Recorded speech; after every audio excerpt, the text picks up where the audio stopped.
Imagine a classroom where every individual feels emotionally safe to make mistakes. Imagine a classroom where a student is not rehearsing 10,000 times before saying what he or she feels or thinks. That is the classroom that I have envisioned to create, and I would like to believe that I have created to some extent. Let me walk you through my journey so far. So, I am Charnita, the founder of Perfect Life Spot, the Wellbeing Nest. I started my journey as an assistant professor of English and a guest lecturer of psychology at the University of Delhi. I loved it. I loved going to college and teaching and touching and learning. But soon I realized that classrooms have to feel life relevant and emotionally comfortable. I realized that the traditional authoritative relationship between the teacher and students is not what I would want to have. So I started creating an alternative classroom. The classroom wherein the well being of every individual would be taken care of, where every individual would feel comfortable, would feel not judged, would be able to express his or her perspectives and realize his or her potential.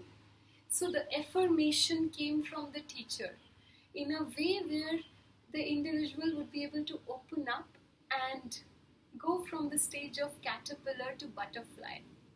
So that was the journey that I started taking in the year 2011. Soon I realized that emotional well-being needs are not being fulfilled at any level. I had initially thought that it was only for the college going students that I need to work. But then I realized parents, entrepreneurs, professionals, school students, none of these sections are having a systematic space where they could emotionally heal themselves.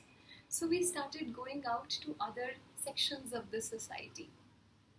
So much so that we realized that parenting is one of those spaces that needs immediate intervention, because it seems that most people consider parenting as an automatic physiological training rather than something that requires deep psychological awareness, because you're after all bringing up, nurturing the life of a child. So we started catering to that section as well. Last year, for me, there was another transition. I experienced a lot of students thinking about committing suicide.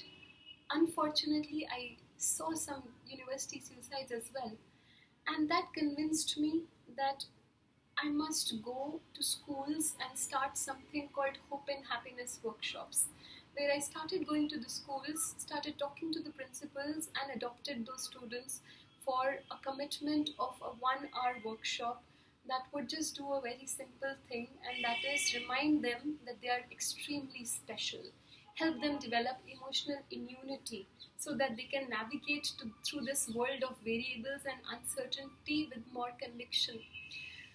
That has been what I've been up to. Emotional well being, mindfulness, self love, self acceptance, these have been the keywords.